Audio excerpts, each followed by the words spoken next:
جو بیویاں اچھا برتاؤ کرنے کے باوجود بھی خاوند سے بد زبانی کرتی ہیں ان کے بارے میں شریعت میں کیا حکم ہے؟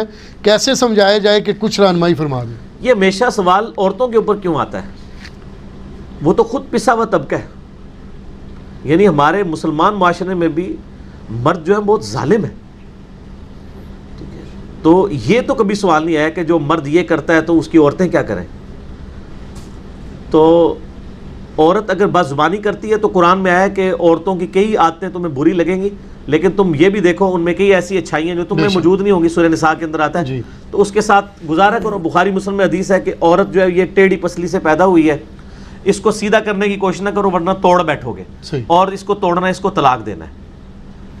اس کائنات میں سب سے آئیڈیل بیویاں کس کی ہو سکتی تھی؟ آپ صلی اللہ علیہ وسلم. تو ان کے بارے میں جو کچھ قرآن میں آیا ہے، مسئلہ جنید جمشید والا میرا 105 دیکھ لیں، جس میں نے صرف قرآن کی آیات کا ترجمہ پڑھا ہے. ٹھیک ہے، رونگٹے کھڑے ہو جاتے ہیں. بالکل.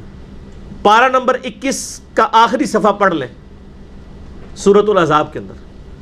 یہاں تک نوبت آئی ہے کہ اللہ تعالیٰ نے فرمایا اے نبی اپنی بیویوں سے کہو کہ اگر تم دنیا کا مال چاہتی ہو تو تمہیں میں مال دے کے رخصت کر دیتا ہوں، طلاق دے دیتا ہوں. اور اگر تم اللہ اور اس کا رسول اور آخرت کا گھر چاہتی ہو تو اسی قسم پرسی میں، اسی غربت کی حالت میں میرے نبی کے ساتھ گزارا کرو. بخاری مسلم کے الفاظ ہیں. آپ علیہ السلام نے یہ آیات آ کے حضرت عائشہ پہ پیش کی.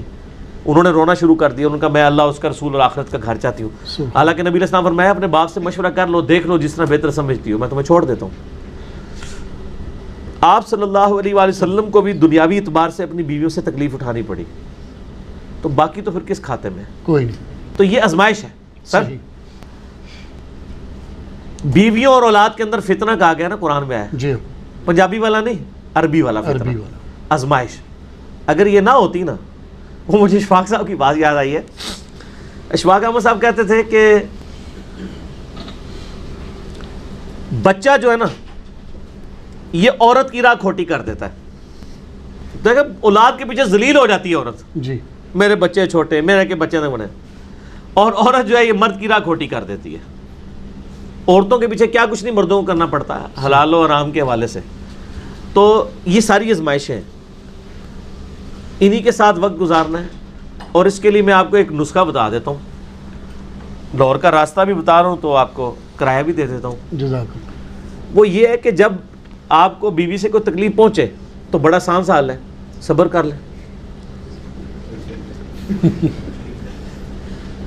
ایک چپ تے 100 سکھ.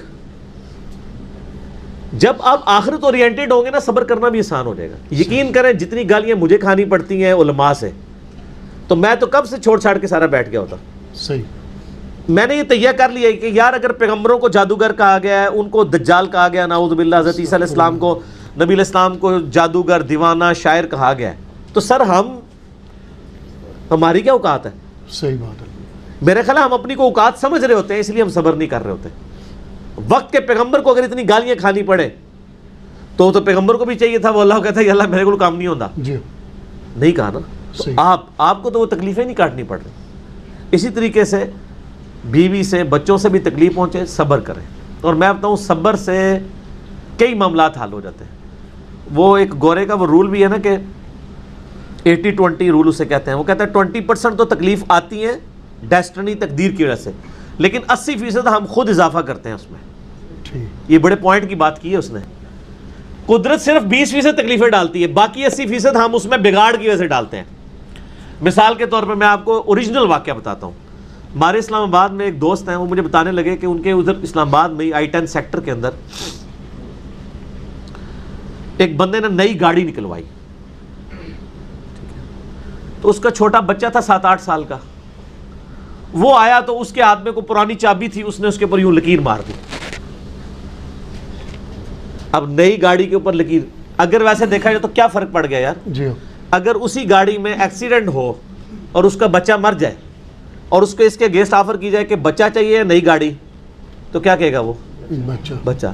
اسی بچے نے زندہ حالت میں اگر اس کے اوپر یوں مار دی، ایک لائن ہی پڑی ہے نا، وہ ٹھیک بھی ہو جائے گی، وہ پوری بھی تباہ ہو جائے، بچے کا ایکویلنٹ تو نہیں. اس کو اتنا غصہ آیا، اس نے اس بچے کو دھکا دیا، وہ بلندی سے نیچے گرا، اس کا شولڈر نیچے جا کے لگا، وہ اتنا ڈیمیج ہوا کہ اس میں پھر پیپ پڑ گئی، حتیٰ کہ اس کا یہ بازو کاٹنا پڑ گیا. تو یہ جو تکلیف تھی اس کا 20% تو اللہ کی طرف سے آیا تھا نا، جی 80% تو اس نے خود کیا. اچھا اب وہ پوری زندگی اپنے بچے کو، گاڑی تو پھر بھی آ سکتی ہے، جی تو وہ بچہ جو ہے اپنے باپ سے ابھی تک گلہ کرتا ہے بالکل صحیح کہ بابا یہ میرا بازو جو ہے وہ تو مجھے نہیں ملے گا، آپ کو تو گاڑی مل جائے گی. صحیح. وہ پوری زندگی اپنے آپ کو معاف نہیں کر سکے. وہ 20% آپ پہ آئی تھی، 80% آپ نے خود ڈال لی اپنے اوپر.